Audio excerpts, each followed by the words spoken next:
नमस्कार, न्यूज की पाठशाला के वीकेंड वाली एक्स्ट्रा क्लास में आपका स्वागत है। मैं हूं सुशांत सिन्हा। आज की एक्स्ट्रा क्लास बीते 6 महीने में भारतीय राजनीति में जो बड़ा सियासी उलटफेर हुआ है उसके बारे में। भाई 6 महीने पहले राहुल गांधी और उनका पूरा इकोसिस्टम तूफानी मोड में था कि मोदी तो खत्म हो गए, कंधे झुक गए, अब सरकार आज गिरेगी कि कल गिर जाएगी, रोज दावे हो रहे थे। लेकिन नरेंद्र मोदी ने 6 महीने में ऐसा घुमाकर हेलीकॉप्टर शॉट मारा कि इंडी गठबंधन का हर नैरेटिव बाउंड्री के बाहर जाकर गिरा है। और इसलिए आज समझना बहुत जरूरी है कि आखिर कैसे 6 महीने में नरेंद्र मोदी ने हरियाणा और महाराष्ट्र वाला खेला किया। ब्रांड मोदी 6 महीने में डबल पावरफुल कैसे हो गया और क्यों ऐसी हालत बन गई है कि राहुल गांधी को उनका ही इंडी गठबंधन सटाने को तैयार नहीं है। बॉस,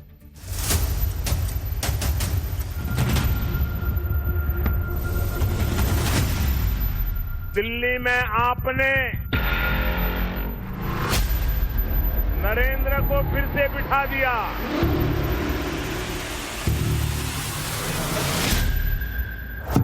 हम महाराष्ट्र में देवेंद्र को भी उसी ताकत से दोबारा बिठाए।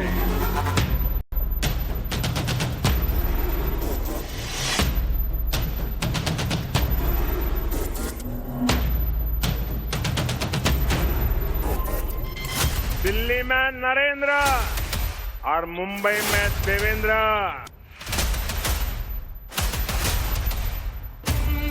ये नरेंद्र देवेंद्र का ये फॉर्मूला बीते 5 वर्षों में सुपर हिट रहा है, सुपर हिट।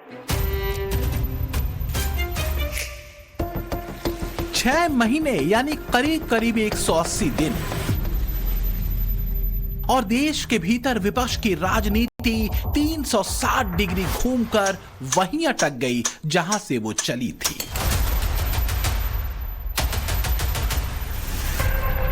यानी 9 दिन चले 2.5 कोस। मी देवेंद्र सरिता गंगाधरराव फडणवीस ईश्वर साक्ष शपथ घेतो की कायद्याद्वारे स्थापित झाले आहे। मी खरी श्रद्धा व निष्ठा बाळगीन। मी भारताची सार्वभौमता व एकात्मता उन्नत राखीन। तो दूसरी तरफ महाराष्ट्र में महायुति यानी एनडीए की सरकार बनी। मोदी के गवर्नेंस ब्रांड पर मुहर लगी। तो क्या 24 में 74 पैतरे करके बने इंडी गठबंधन की बची खुची साख भी चली गई? तो देश की राजनीति का रंग यही है। ये 2 तस्वीरें गठबंधन का कर्मयोग। एक तरफ महाराष्ट्र में मोदी की मौजूदगी में महायुति का महाशपथ ग्रहण, तो दूसरी तरफ इंडी गठबंधन की पार्टियों के अपने अलग अलग राग और खींचतान। हम लोग को जानकारी नहीं थी, हमें नहीं बताया गया था ना। ये सच है, संसद में उनका कुछ और प्राथमिकता थी कांग्रेस की। लगातार समाजवादी लोग अकेले संबल के मुद्दे पर लड़ रहे थे। अभी सब बिखर जाएंगे, देखेगा ना बारी बारी सबको भाजपा में आना है।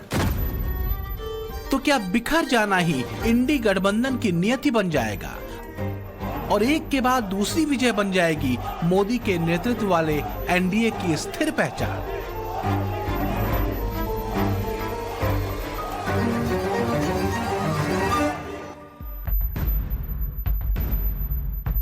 मुंबई के आजाद मैदान में हुए शपथ ग्रहण समारोह में मंच पर महायुति की शक्ति दिखी। तो सामने खड़ा था महायुति को महाशक्ति देने वाला अथाह जनसमूह, जिसने मोदी के संकल्प और महायुति के सेवा प्रण को विजय परिणाम में बदल दिया।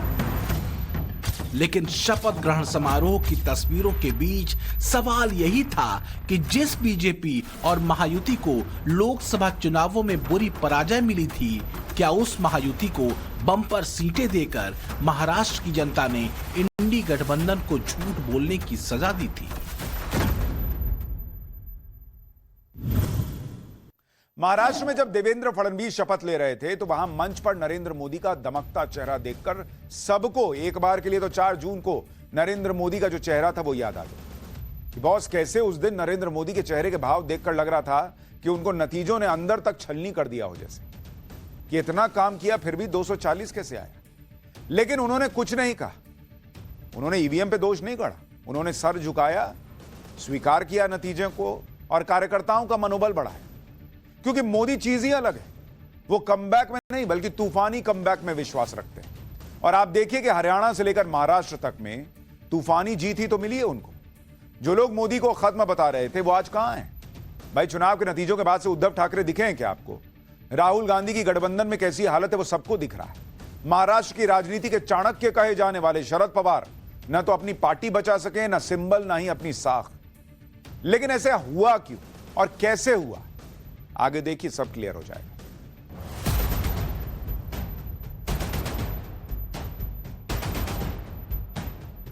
मुंबई के आजाद मैदान में महाराष्ट्र की महायुति यानी एनडीए का करीब करीब पूरा कुनबा ही दिखा। मंच पर एनडीए के साथियों में बिहार के मुख्यमंत्री नीतीश कुमार थे, आंध्र प्रदेश के सीएम चंद्रबाबू नायडू थे, तो बीजेपी के मुख्यमंत्रियों में यूपी के सीएम योगी आदित्यनाथ से लेकर तमाम प्रदेशों के मुख्यमंत्री। एक बात तो शीशे की तरह साफ हो चुकी है कि मोदी का तूफानी कमबैक हो चुका है। सिर्फ बीजेपी ही मजबूत नहीं हुई है बल्कि मोदी के नेतृत्व वाली बीजेपी ने ऐलान कर दिया है कि जो भी उसके साथ गठबंधन में है, सियासी तौर पर फायदा उसका भी होना तय है। तो क्या चुनाव दर चुनाव मोदी सूत्र एनडीए के पक्ष में और मजबूत हुआ है? लेकिन वो सूत्र है क्या?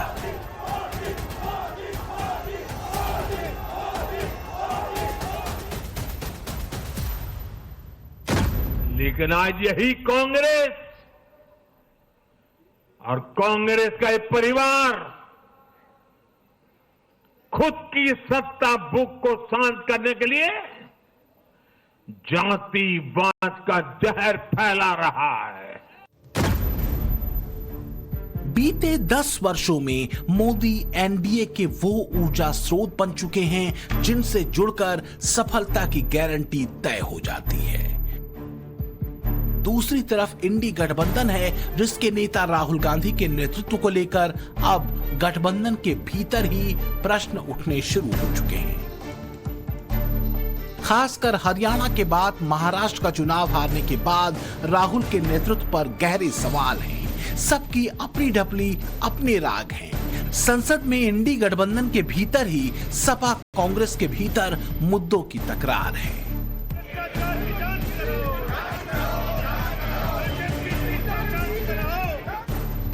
कांग्रेस मुद्दों की मृगमरीचिका में उलझी है। सबसे दिक्कत की बात उसके लिए यह है कि इंडी गठबंधन के भीतर ही अलग अलग पार्टियों के मुद्दे ही आपस में टकरा रहे हैं। तो क्या कांग्रेस की कंफ्यूजन, इल्यूजन और फॉल्स इलस्ट्रेशन ही लोगों से उसकी दूरी को बढ़ा रहा है? क्योंकि इंडी गठबंधन के दलों को चुनाव दर चुनाव ये बात समझ आ चुकी है कि कांग्रेस को दूसरी पार्टियों की जरूरत है, उन्हें नहीं। राहुल गांधी वोटर्स में लहर पैदा करने में नाकाम रहे हैं। हाल के वर्षों में तेलंगाना और कर्नाटक चुनावों को छोड़ दें तो कई राज्यों में कांग्रेस पिछलग्गू पार्टी ही बनी है। जिनको जनता ने अस्वीकार किया है, वे संसद को भी मुट्ठी भर लोगों के हुड़दंगबाजी से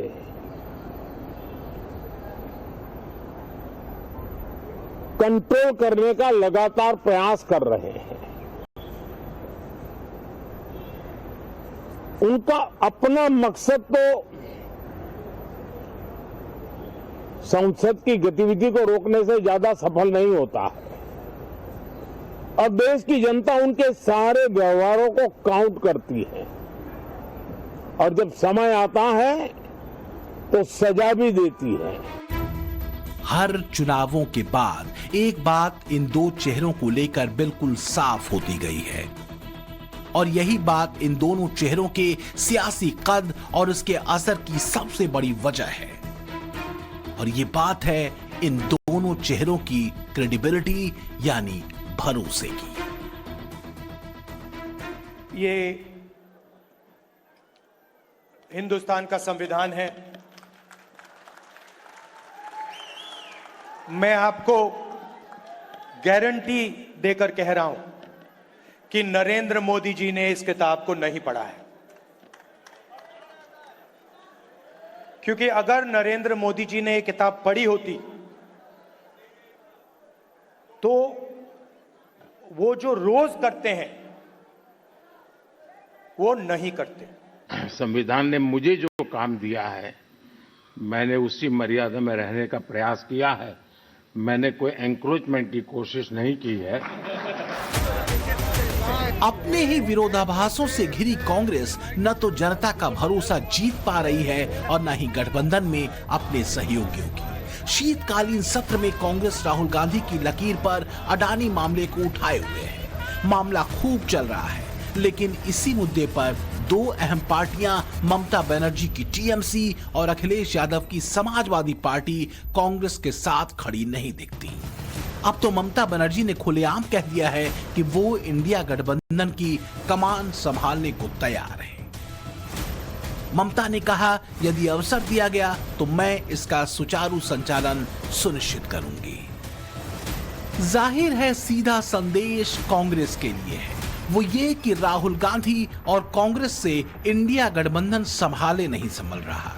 लेकिन लगता है कि ममता के इस ऑफर से कांग्रेस चिढ़ गई है। जब टीएमसी की जीत हुई तो टीएमसी ने पूरे देश में अपना नेटवर्क तैयार करना शुरू किया। हरियाणा में भी, उत्तर प्रदेश में, बंगाल और वहाँ गोवा में भी, हर जगह हाथ पांव मारा। टीएमसी कहाँ तक सफल हुई इसी से समझ सकते हैं। जो अपनी पार्टी बंगाल के बाहर नहीं ले जा सकी, वो देश तक स्तर पर क्या लड़ेंगे, क्या नेतृत्व करेंगे। पहले एक और राज्य में जाकर के विस्तार तो कर सके।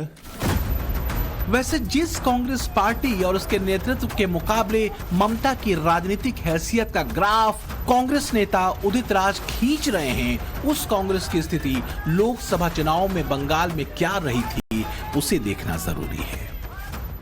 राहुल गांधी की कांग्रेस को बंगाल में 5% वोट भी नहीं मिले, जबकि कांग्रेस के मुकाबले टीएमसी को 45% से ज्यादा वोट लोकसभा चुनाव में मिले थे। कांग्रेस की सीट भी एक ही बची, जबकि ममता की पार्टी ने 21 सीटें जीती।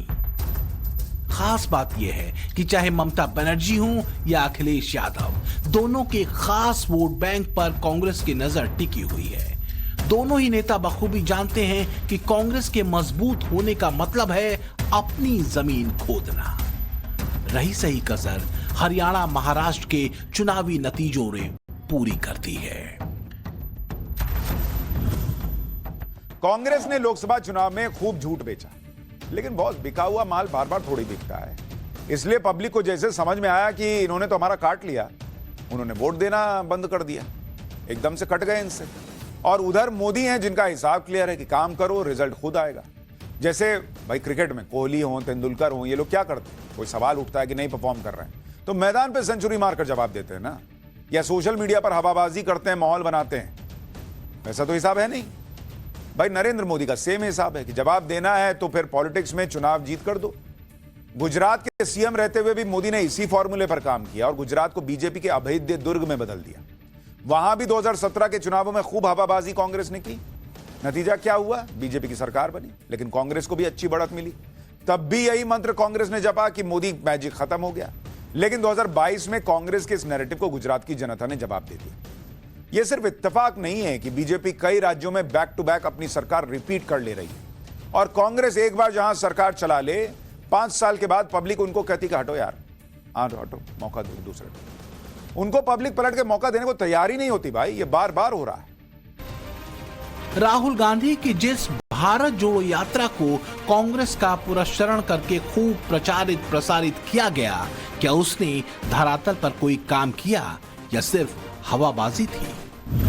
यात्रा की शुरुआत 7 सितंबर 2022 को हुई थी और उसके तुरंत बाद हुए चुनाव में कांग्रेस गुजरात में बुरी तरह हारी। इसके करीब एक साल बाद मध्य प्रदेश, छत्तीसगढ़, राजस्थान भी कांग्रेस हारी। सिर्फ कर्नाटक और तेलंगाना में ही कांग्रेस की सरकार बन सकी। इसी परफॉर्मेंस ने इंडी गठबंधन में कम से कम राहुल गांधी के नेतृत्व को लेकर असहजता हमेशा से रही। हाल ये हुआ कि मोदी के खिलाफ अलग ब्लॉक बनाने वाले नीतीश कुमार समझ गए कि मोदी की लीडरशिप ही जीत की गारंटी है। नीतीश कुमार ने इंडी गठबंधन को छोड़ दिया। और आप जान लीजिए कि कुछ लोग, हम लोगों को तो अब लगता है कि अगली बार जो आप आइएगा ना, तो इस बार हम देखें कि कुछ इधर उधर कुछ जीत गया है, अगली बार सब हारेगा, हमको पूरा भरोसा है। ये सब बिना मतलब का बात बोल बोल करके क्या किया है? ये सब कोई काम किया है? उन लोगों ने आज तक कोई काम नहीं किया, देश की कोई सेवा नहीं की है। लेकिन आपने इतनी सेवा की है और उसके बाद इस तरह से हुआ है, तब इस बार फिर जो मौका मिला है, तो इस मौका के बाद आगे अब उन लोगों के लिए कोई गुंजाइश नहीं रहेगा, वो सब खत्म हो जाएगा। इंडी गठबंधन से अलग हुए नीतीश कुमार की भविष्यवाणी के सिद्ध होने का सिलसिला हरियाणा से चलकर महाराष्ट्र तक पहुंच गया। एनडीए की अनवरत जीत की सबसे बड़ी वजह है गठबंधन की पार्टियों का गजब का तालमेल। साथ ही ब्रांड मोदी के रूप में जीत की गारंटी का ट्रम्प कार्ड तो उनके पास है ही। चाहे यूपी हो या महाराष्ट्र, दोनों ही राज्यों की सरकारों में सबसे बड़ी पार्टी बीजेपी है। जबकि कांग्रेस का कड़वा सच ये है कि दूसरे राज्यों में जीत के लिए भी उसे सहयोगी पार्टियों के कंधे की जरूरत पड़ती है। यूपी लोकसभा चुनावों के नतीजों को देख लीजिए। यूपी में लोकसभा चुनावों के दौरान कांग्रेस को 10% वोट भी नहीं मिले, जबकि अखिलेश को 33% से ज्यादा वोट मिले थे। कांग्रेस को समाजवादी पार्टी ने 17 सीटें दी थीं, जिसमें से कांग्रेस महज 6 सीटें जीत सकी, जबकि समाजवादी पार्टी को 37 सीटें मिली। लेकिन हैरानी की बात यह रही कि संसद से लेकर सड़क तक कांग्रेस इसे अपनी और राहुल गांधी के करिश्मे की जीत बताती रही। दूसरी तरफ भले बीजेपी की सीटें लोकसभा चुनाव में कम हुई, लेकिन मोदी के नेतृत्व और उनके करिश्मे पर एनडीए के लीडर्स का भरोसा कभी नहीं टिका, क्योंकि वो जानते हैं कि मोदी विजन ही भविष्य के भारत का विजन है।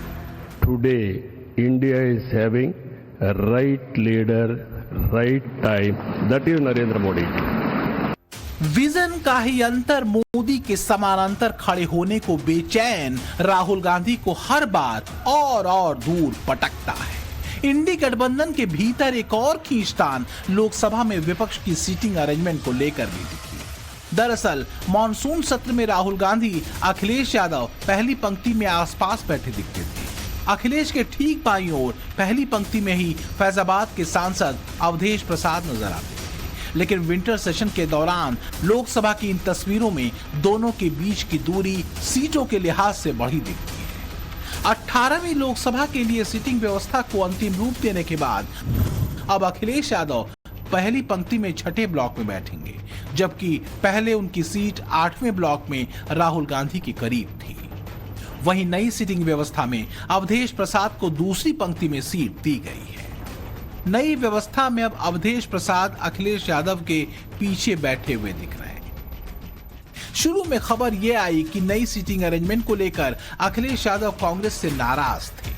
उनका कहना था कि कांग्रेस ने अगर समय रहते इस व्यवस्था के बारे में बताया होता तो वो स्पीकर से बात करते। लेकिन बात सिर्फ बैठने बिठाने पर नहीं फंसी है, अब तो मुद्दों पर भी आपसी तकरार दिख रही है। अडानी के मुद्दे पर शोर मचाते कांग्रेस फ्रंट फुट पर खेल रही है, लेकिन हाल ये है कि न तो टीएमसी के सांसद उसके साथ खड़े दिख रहे हैं और न ही समाजवादी पार्टी के। 3 दिसंबर को जब कांग्रेस प्रदर्शन कर रही थी, तब समाजवादी पार्टी संभल के मुद्दे पर अपने अलग रास्ते पर थी। समाजवादी पार्टी के दिग्गज नेताओं ने तो एक तरह से कांग्रेस लीडरशिप के ऊपर मुद्दों के सिलेक्शन और उनकी समझ तक पर ही सवाल उठा दिए। ये सच है, संसद में उनका कुछ और प्राथमिकता थी कांग्रेस की। लगातार समाजवादी लोग अकेले संभल के मुद्दे पर लड़ रहे थे। कांग्रेस के लोग अडानी जी के मुद्दे पर अलग से वो फाइट कर रहे थे, संभल को उन्होंने प्राथमिकता नहीं दी, ये सच है। हालांकि सड़कों पर राहुल जी आए हैं, ये अलग बात है। अडानी का क्या इशू है, संभल का इशू है। जनता जहाँ गोली से मारी जा रही हो और जहाँ लोगों को घर लूटे जा रहे हो, जहाँ लोगों को जबरदस्त बिजली काटी जा रही हो, पानी नहीं दिया जा रहा हो, ऐसा जो अत्याचार हो रहे हो, उसके सामने क्या है अडानी का? क्या संभल आज के दिन में समाजवादी पार्टी के लिए अडानी से बड़ा मुद्दा है? देखिए, अडानी संभल जब जान जा रही हो, जान हमारे लिए बड़ा मुद्दा है। अभी आपकी जान चली जाए तो मुद्दा हम किस पे करेंगे, जान पे कि आपकी वेतन पे? तो चाहे अखिलेश यादव हो, राम गोपाल यादव या फिर धर्मेंद्र यादव, एक तरह से सभी ने सरकार को घेरने में मुद्दे के चयन को लेकर सवाल कांग्रेस पर खड़े किए।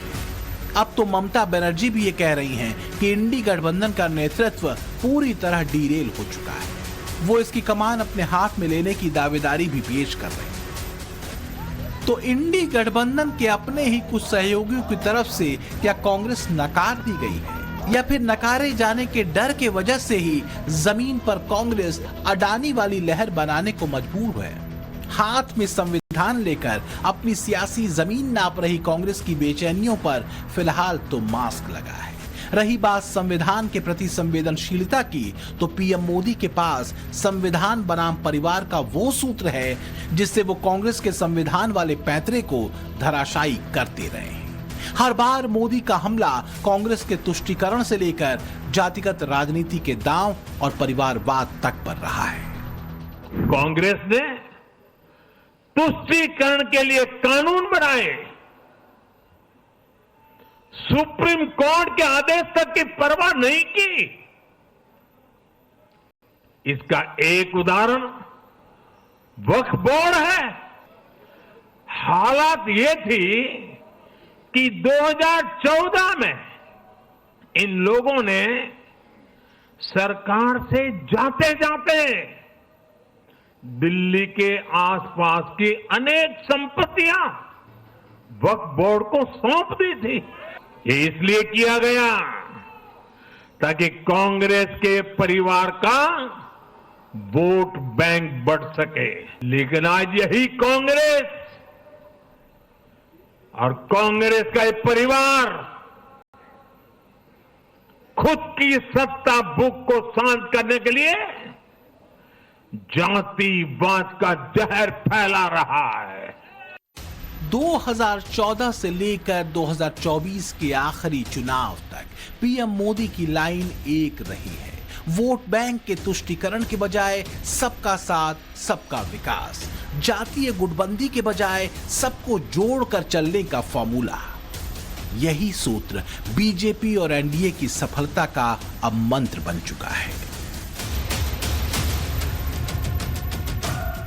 महाराष्ट्र के परिणाम एक तरह से परिवारवादी राजनीति के विरुद्ध पीएम मोदी के आह्वान पर भी मुहर लगाते हैं। वो अपनी नई टीम जनता के सामने रखते हैं। कांग्रेस और बीजेपी के बीच एक बड़ा फर्क यह भी है कि कांग्रेस एक परिवार से शुरू होती है और वहीं जाकर खत्म हो जाती है, जबकि बीते करीब 10 सालों में मोदी ने नए लीडर्स की एक लंबी कतार देश को दे दी है। भाई 2014 से पहले देवेंद्र फडणवीस को महाराष्ट्र से बाहर कौन जानता था? यूपी में योगी आदित्यनाथ सीएम बन जाएंगे, ये तो किसी ने सपने में भी नहीं सोचा था। यहां तक कि शपथ ग्रहण के लिए कपड़े किसी और ने सिलवा लिए थे, कुर्सी नसीब में आई योगी की, और आज देश भर में योगी मॉडल की चर्चा होती। इसी तरह राजस्थान में भजनलाल शर्मा हो, मध्य प्रदेश में मोहन यादव हो, असम में हिमंता हो, छत्तीसगढ़ में विष्णुदेव साय या ओडिशा में पहली बार बनी बीजेपी की सरकार के मुखिया मोहन चरण मांझी। इनमें ज्यादातर चेहरे अपने प्रदेश के बाहर बहुत लोग नहीं जानते थे उनको। दूसरी तरफ केंद्र से लेकर प्रदेशों तक में कांग्रेस की लीडरशिप को देख लीजिए। क्या बदलाव का न होना कांग्रेस लीडरशिप के कार्यकर्ताओं के अंदर अविश्वास बढ़ा रहा है, या फिर एक परिवार के ही इर्द गिर्द घूमती कांग्रेस की राजनीति उसका बंटाधार कर रही है? इस देश में दो ही परिवार है, एक परिवार मोदी जी परिवार, दूसरे परिवार महात्मा गांधी जी के परिवार। एक परिवार ने यह कोशिश की रहा है संविधान को बदलने के लिए, दूसरे परिवार ने यह कोशिश कर रहा है संविधान को बचाने के लिए। तो क्या वास्तव में देश की जनता ने हाथ में संविधान की कॉपी लेकर बेचैन घूमते गांधी परिवार और कांग्रेसियों को गंभीरता से लिया है? अगर लिया होता तो बरसों का वनवास कहीं तो खत्म हुआ होता। अगर गंभीरता से लिया होता तो जहां कांग्रेस की सत्ता थी वहां तो बरकरार रहती, पर ऐसा हुआ नहीं। एक्सपर्ट कहते हैं कि कांग्रेस के परिवार और मोदी के परिवार की परिभाषा का अंतर ही कांग्रेस को हर बार मुश्किल में डाल देता है। जब मैं देश में एक चिंता हमेशा कहता हूं, परिवारवाद, जातिवाद भारत के लोकतंत्र को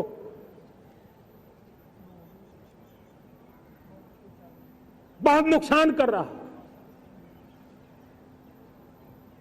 देश को, लोक राजनीति को हमें परिवारवाद और जातिवाद से मुक्ति दिलानी होगी कि हम जल्द से जल्द देश में राजनीतिक जीवन में जनप्रतिनिधि के रूप में 1 लाख ऐसे नौजवानों को आगे लाना चाहते हैं। शुरुआत में 1 लाख नौजवानों को आगे लाना चाहते हैं जिनके परिवार में किसी का भी कोई राजनीतिक बैकग्राउंड न हो।